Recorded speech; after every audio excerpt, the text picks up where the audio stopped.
Hi friends. तो मुझसे बहुत लोग ये सवाल करते हैं कि सर हम एक बार में कितना चिकन खा सकते हैं, हम एक बार में कितने स्कूप प्रोटीन डाइजेस्ट कर सकते हैं, हम कितना प्रोटीन लें एक बार में जो हमारे शरीर को लगे। आप अपने सारे वीडियोस में डाइजेस्टिव एंजाइम्स, अपनी डाइजेस्टिव कैपेसिटी की बात करते हैं, तो आप प्लीज हमें ये बताइए कि हम कितना प्रोटीन लें, और अगर हम ये इतना ही डाइजेस्ट हो रहा है एक बार में तो हम उसको कैसे बढ़ाएं, कैसे हम अपना प्रोटीन डाइजेस्ट करें, कैसे हम प्रोटीन को इस तरीके से लें कि हमें गेस्ट्राइटिस ना हो, गैस ना बने, हमारे को प्रोटीन फार्ट्स ना आए, हमारे साथ ऐसा ना हो कि हम अपना पोस्ट वर्कआउट प्रोटीन शेक ले रहे हैं और उसके बाद लोगों का हमारे साथ कमरे में बैठना मुश्किल हो जा रहा है। तो इसका क्या तोड़ है? आज दो सवालों का जवाब देंगे कि कितना प्रोटीन एक बार में डाइजेस्ट हो सकता है, और दूसरा सवाल कि उसको बढ़ाएं कैसे।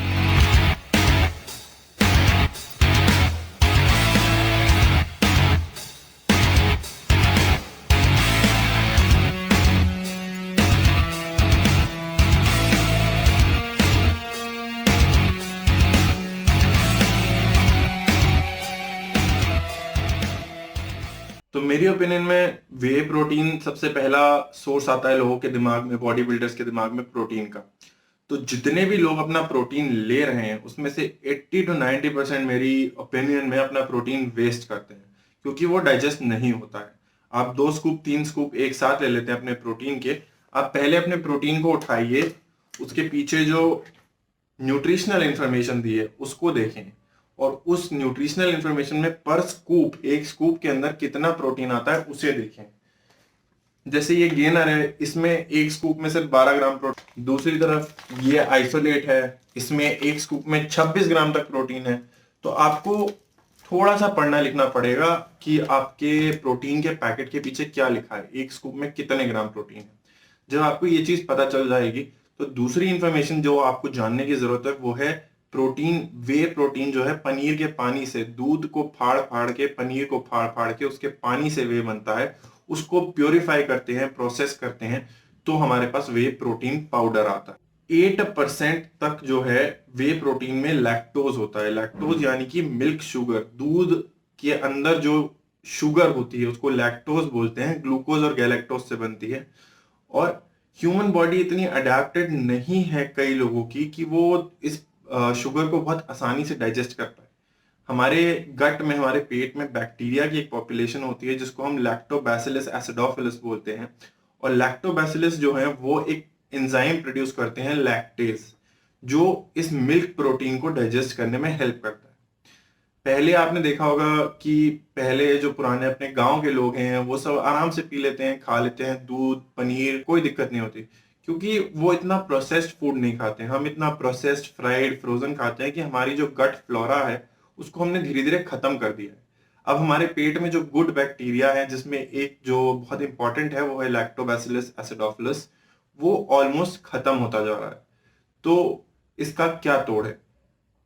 ये जरूरी है वे प्रोटीन के डाइजेशन के लिए। पहला तोड़ है बिफिलैक या स्पोरोलैक या विजिलैक, बहुत सारे नामों से आते हैं ये बैक्टीरियल स्पोर्स। कैप्सूल के फॉर्म में आते हैं, बिफिलैक कैप्सूल आती है या स्पोरोलैक कैप्सूल आती है। बहुत सारे सैशेज आते हैं डिफरेंट डिफरेंट, जिसको आपको पानी में घोल के पाउडर को पीना होता है। तो मैं तो कई बारी अगर मुझे कैप्सूल नहीं मिल रही, मैं सैशे ले लेता हूँ और उसको अपने वे प्रोटीन के साथ ही मिक्स करके पी जाता हूँ। तो ये बैक्टीरिया जो है एक पैकेट में 60 मिलियन होते हैं। और अगर आप स्पोरोलैक को देखेंगे तो उसमें 1.2 बिलियन होते हैं। और एक आदमी का डेली इंटेक इन बैक्टीरिया का, जो हेल्दी डेली इंटेक है, वो 1 to 3 बिलियन के बीच में होना चाहिए। तो ये अगर आप ले लेते हैं अपने वे प्रोटीन के साथ तो वो उसका डाइजेशन काफी ज्यादा बढ़ा देता है। और उसके बाद जो आपको प्रोटीन फार्ट्स होते हैं वो लैक्टोज इनटॉलरेंस की वजह से होते हैं मोस्टली, वो नहीं होंगे। जो गैस्ट्राइटिस होता है वो इस वजह से होता है क्योंकि वो मिल्क शुगर हजम नहीं हो पा रही होती। उसमें ये काफी हेल्प करता है। काफी लोग हैं जिनको कैप्सूल और दवाइयां लॉन्ग टर्म लेना पसंद नहीं है, तो उनके लिए एक सिंपल सा सोल्यूशन है, आप दही, छाछ, मट्ठा, ये सारी चीजें लेंगे तो इसमें अपने आप नेचुरल लैक्टोबैसिलस होता है और काफी अमाउंट में होता है। तो ये भी आपका मिल्क प्रोटीन डाइजेस्ट करने में हेल्प करेगा। दूसरी चीज है, 2 से 3 स्कूप वे प्रोटीन कभी साथ में ना लें, उसको डिवाइड करके लें। आप हाफ स्कूप सुबह, हाफ स्कूप शाम को ले सकते हैं। और अगर आप 2 स्कूप ले रहे हैं तो 1 स्कूप सुबह, 1 स्कूप शाम को लें। और मेरे हिसाब से जिन लोग को वे इंटॉलरेंस होती है या जिनको मुश्किल होती है वो पानी में अपना प्रोटीन ले, दूध में ना लें, तो वो देखेंगे कि काफी इंप्रूवमेंट आती है उनके डाइजेशन में। जहां तक बात आती है इस चीज की कि एक बार में कितना प्रोटीन डाइजेस्ट हो सकता है, तो इस पे बहुत सारी स्टडीज हुई हैं। कुछ मैं आपके सामने रख रहा हूँ जिन्होंने एक चीज को प्रूव किया कि एक चीज होती है प्रोटीन सीलिंग करके। सीलिंग मतलब छत। ये छत है आपके प्रोटीन लेवल की कि आप 20 से 30 ग्राम प्रोटीन एक बार में ले सकते हैं, वो डाइजेस्ट होगा। उससे ज्यादा आप जो भी लेंगे वो वेस्ट होगा। उन्होंने काफी सारे बॉडी बिल्डर्स को लेग प्रेस एक्सरसाइज कराए, कुछ में बाइसेप्स फुल बॉडी वर्कआउट कराए, और एक सेट जो था बॉडी बिल्डर्स का उन्होंने उनको पोस्ट वर्कआउट सिर्फ 20 ग्राम प्रोटीन दिया, एक को जो है 40 ग्राम दिया।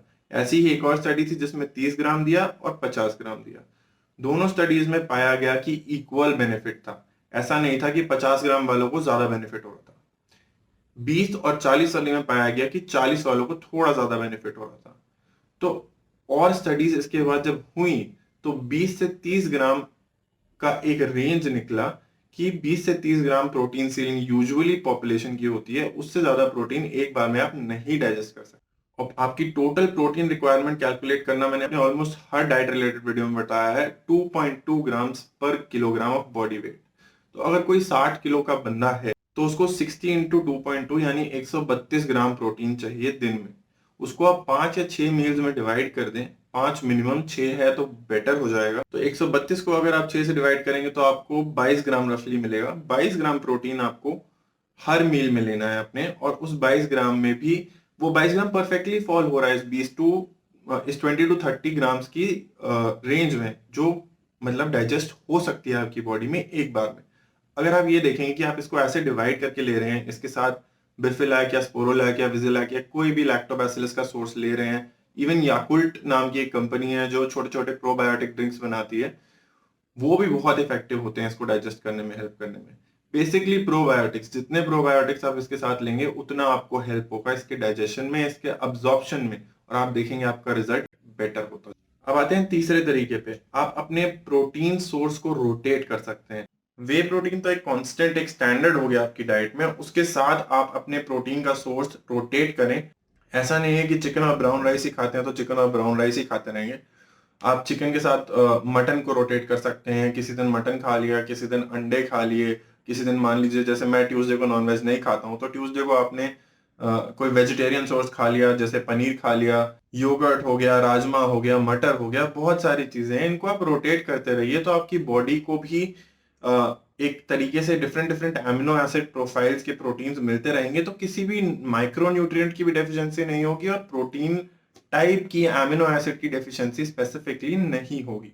बहुत लोगों का ये सवाल होता है कि प्रोटीन रोटेट कर रहे हैं तो हम वे प्रोटीन को रोटेट करके पी प्रोटीन या वीगन प्रोटीन ऐसा क्यों नहीं लेते? तो सर एक चीज होती है प्रोटीन क्वालिटी इंडेक्स करके, जिसमें एक एक एमिनो एसिड जो है प्रोटीन के बिल्डिंग ब्लॉक्स होते हैं, उसको सीक्वेंस करा जाता है और देखा जाता है कि उसकी इफेक्टिविटी कितनी है, कितना अब्जॉर्प्शन है, कौन सा मसल रिकवरी के लिए बेस्ट है। और ये विदाउट अ डाउट इसमें सिर्फ वे है जो इतना इफेक्टिव है।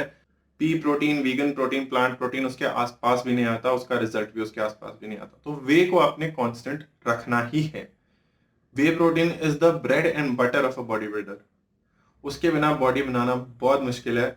एक लिमिट तक ही बनेगी, उसके बाद नहीं बनेगी। मुझे पता है बहुत सारे डॉक्टर्स में से डिसएग्री करेंगे इस चीज पे कि प्रोटीन नहीं देना चाहिए इतना एक्सेसिवली या ऐसे कुछ नहीं, बट उनको नहीं पता है, उन्होंने इस चीज पे रिसर्च नहीं करी, उनके दिमाग में वही किताबी नॉलेज है कि इतना प्रोटीन लेना है एक हैवी वर्किंग मैन के लिए, एक नॉर्मल वर्किंग मैन के लिए। लेकिन मैंने पूरी रिसर्च करी है, पूरा पढ़ा है, और उस बेसिक एक मेडिसिन के बैकग्राउंड के साथ मैं आपको जजमेंट दे रहा हूँ।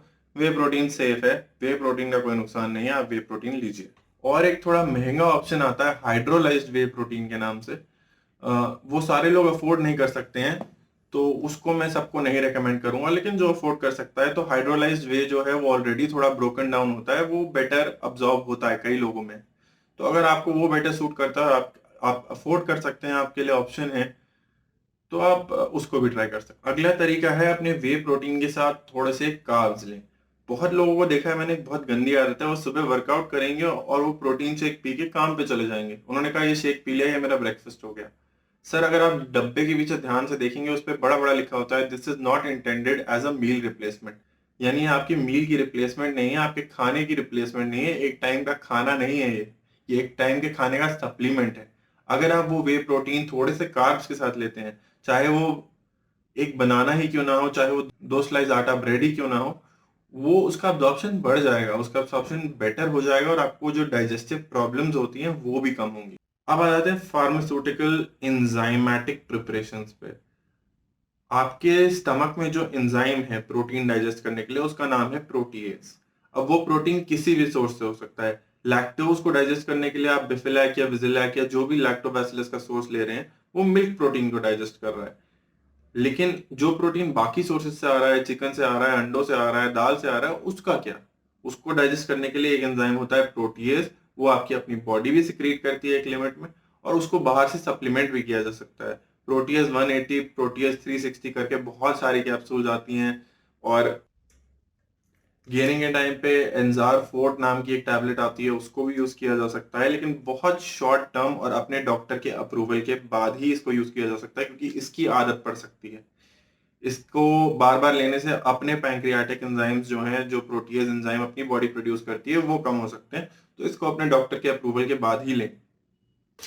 लेकिन जब डाइट ज्यादा होती है और आपको बाहर से एंजाइम्स की जरूरत पड़ती है, तो आप प्रोटीएज भी सप्लीमेंट कर सकते हैं। एक बहुत अच्छी टैबलेट आती थी डिजीमैक्स के नाम से, अभी भी आती है लेकिन कम जगह पे अवेलेबल है डिजीमैक्स।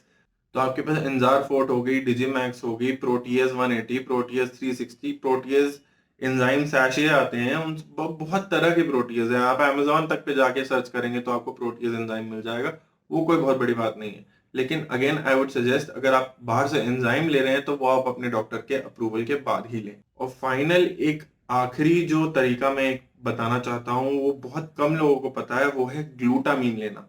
जी हाँ, ग्लूटामीन एक एमिनो एसिड है, और सारे बॉडी बिल्डर्स को या फिटनेस एंथुसिस्ट को ये जरूर पता होता है कि ग्लूटामीन जो है मसल रिकवरी में हेल्प करता है। लेकिन क्या आपको पता है कि वो मसल रिकवरी के साथ साथ प्रोटीन डाइजेशन में भी हेल्प करता है? जी हाँ, ग्लूटामीन दोनों काम करता है। ग्लूटामीन एमिनो एसिड आपकी अपनी बॉडी में भी बनता है, लेकिन वो आपकी डाइट में और आपके एमिनो एसिड इनटेक पे भी डिपेंड करता है। और एक बॉडी बिल्डर को जितनी ग्लूटामिन की जरूरत है, जरूरी नहीं है कि उसको वो सारा मिल जाए एक बार में या एक दिन में। तो आप ग्लूटामिन को सप्लीमेंट कर सकते हैं, ग्लूटामिन अलग से सप्लीमेंट मिलता है, और वो आपके वे प्रोटीन डाइजेशन में, आपके नॉर्मल प्रोटीन डाइजेशन में और आपकी मसल रिकवरी सब में हेल्प करेगा। तो आई होप मैंने आपके सारे सवालों का सही सही जवाब दे दिया हो। साइंटिफिक स्टडीज से बैक करा है, काफी स्टडीज को पढ़ा है। अपनी प्रोटीन सीलिंग का ध्यान रखें, 20 to 30 ग्राम्स की प्रोटीन सीलिंग होती है आपकी। अपने वे प्रोटीन को डिवाइडेड डोजेज में लें, एक साथ इतना सारा ना लें, चक ना करें। उसके साथ थोड़े से कार्ब्स लें। डाइजेस्टिव एंजाइम्स को सप्लीमेंट करना चाहते हैं तो उनको सप्लीमेंट कर सकते हैं, स्पोरोलैक, बिफिलैक, विजिलैक, कोई भी लैक्टोबैसिलस का सोर्स, प्रोबायोटिक, कर्ड्स, दही, बहुत सारी चीजें होती हैं, उनको यूज करें अपने लैक्टेज प्रोडक्शन को बढ़ाने के लिए, लैक्टोज अब्जॉर्प्शन को बढ़ाने के लिए। अपने प्रोटीन सोर्सेज को रोटेट करें और अपनी प्रोटीन इनटेक को कैलकुलेट करते रहें। अगर आपको और कोई सवाल है, आप कमेंट्स में पूछिए, मैं जरूर जवाब दूंगा। अगर आप नए हैं चैनल पे तो सब्सक्राइब करें, वीडियो को लाइक करें और शेयर करें। और जितने भी लोग आप जानते हैं जो ये इनमें से कोई भी चीज कर रहे हैं, वो अपना प्रोटीन वेस्ट कर रहे हैं, अपना प्रोटीन नहीं डाइजेस्ट कर पा रहे हैं, उनके साथ ये वीडियो जरूर शेयर करें। Thank you for watching. Let's make India fit together.